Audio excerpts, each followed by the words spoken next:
ভুয়ো নথির ভিত্তিতেই তৈরি হয়েছে আসল পাসপোর্ট। কলকাতা পুলিশের হাতে এবার চাঞ্চল্যকর তথ্য। উদ্ধার হওয়া পাসপোর্টের নথির কোনো অস্তিত্ব নেই। কলকাতা পুলিশকে জানিয়েছে একাধিক পুরসভা ও পঞ্চায়েত। খবর সূত্রের উদ্ধার হওয়া পাসপোর্টের নথি যাচাইয়ে একাধিক পুরসভা পঞ্চায়েতের কাছে তথ্য চায় পুলিশ। কি তথ্য পেয়েছে পুলিশ, আরো বিস্তারিত জানবো। সরাসরি কথা বলবো, আমাদের প্রতিনিধি সুকান্ত মুখোপাধ্যায় রয়েছেন আমাদের সঙ্গে। সুকান্ত, দেখো, পাসপোর্ট কাণ্ডে আজকে তিনজন, অর্থাৎ রিপন দাস, যে বিএ ফার্স্ট ইয়ারের স্টুডেন্ট, এবং আমরা জানি যে রিপন দাসের বাবা, রিপন বিশ্বাসের বাবা সমরেশ বিশ্বাস, তাকেও কিন্তু এর আগে গ্রেফতার করা হয়েছে। সেই রিপন বিশ্বাসকে আজকে তোলা হয়েছিল, পাশাপাশি তারকনাথ সেন এবং অন্যদিকে কিন্তু দীপক মণ্ডল, এই তিনজনকে আজকে আলিপুর আদালতে তোলা হয়। এবং আজকেও কিন্তু একই রকমভাবে এই তিনজন কে একেবারে তদন্তের ক্ষেত্রে, এই পাসপোর্ট জালিয়াতি তদন্তের ক্ষেত্রে কিন্তু ভেরিফিকেশন প্রশ্নে বা নথি যাচাই পর্বের ক্ষেত্রে কিন্তু বিচারকের তরফে ভৎসনা শুনতে হয় কিন্তু তদন্তকারী অফিসারদেরকে। আমরা জানি যে এর আগে এই মামলাতে, বিশেষ করে ঠিক গতকালকেও আমরা দেখেছিলাম, সেখানে কিন্তু কোর্ট প্রশ্ন তুলেছিল যে যারা এই ঘটনা তদন্ত করছেন, সেই তদন্তকারী অফিসার কেন যারা এই পাসপোর্ট যাচাই করেছিল বা ভেরিফাই করেছিল, সেই যারা ভেরিফাই করেছিল তাদেরকে কেন তদন্তের আওতায় আনছেন না বা তাদেরকে কেন জিজ্ঞাসাবাদ করা হচ্ছে না।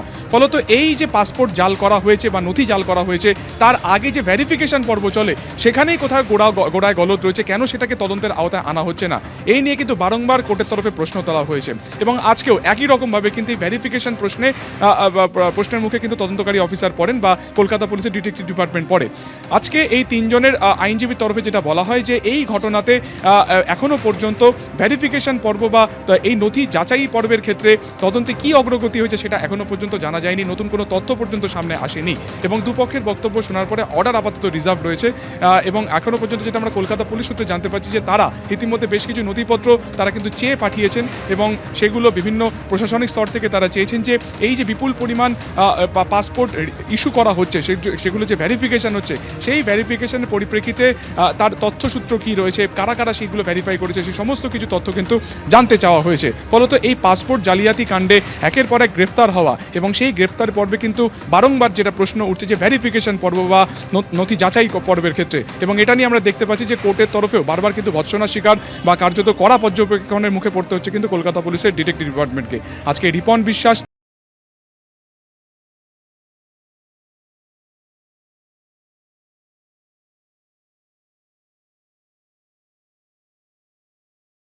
অন্য আরেকজন অভিযুক্ত, সেই অভিযুক্তের ক্ষেত্রে কিন্তু পুলিশ কাস্টাডির আবেদন করা হয়েছে। স্বাভাবিকভাবে অর্ডার আপাতত রিজার্ভ রাখা হয়েছে, কি নির্দেশ বা কি রায় দেয় বা অর্ডার দেয় তার দিকে কিন্তু আমরা তাকিয়ে রয়েছি। ধন্যবাদ সুকান্ত। আর এদিকে পাসপোর্ট জালিয়াতি চক্র নিয়ে বৃহস্পতিবার ভরা আদালতে পুলিশকে ভৎসনা করেন বিচারক। আমাদের পাসপোর্ট তৈরির সময় বারবার ভেরিফিকেশন হয়, আর ৭৩ জনের জন্য কিছুই হলো না। আমার মনে হচ্ছে কারা ভেরিফিকেশন করলো সেই নিয়ে এক ফোঁটাও তদন্ত এগোয়নি। ভেরিফিকেশন কি পিয়নরা করেছিল?